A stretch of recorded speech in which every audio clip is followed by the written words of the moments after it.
আজকের আলু পনিরের পকোড়া বানাবো। তো এখানে আলু কেটে নিয়েছি আর পনিরগুলো ছোট ছোট করে কেটে নিয়েছি। তো দিয়ে দেবো পনিরগুলো,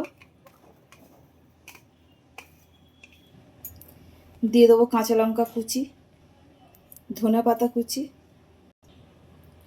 পোস্ত, সাদা তিল, স্বাদ মতন নুন, হলুদ অল্প, আমচুর মশলা, ভাজা ধনে জিরের মশলা,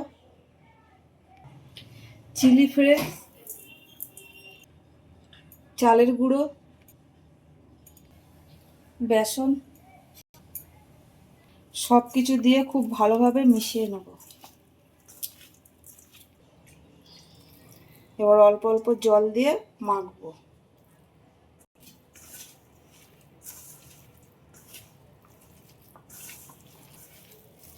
তো বেশি জল দেবো না, জলটা এরকম রাখবো আর কি, এইভাবে মেখে নেবো। তো মাখা হয়ে গেছে, আধ ঘন্টার জন্য রাখবো, তারপরে ভাজবো পকোড়াটা।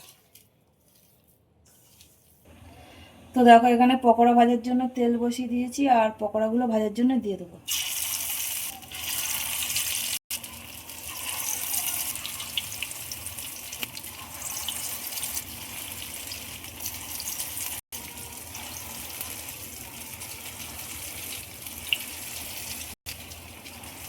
পকোড়াগুলো এই পিঠটা ভাজার জন্য উল্টে দেবো।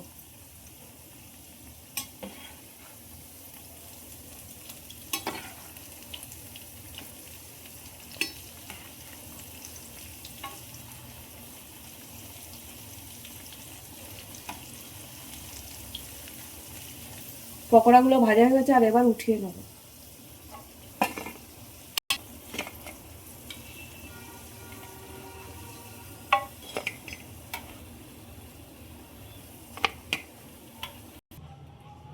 তো বন্ধুরা দেখো, আলু আর পনিরের পকোড়া কিন্তু একদম হয়ে গেছে দেখো।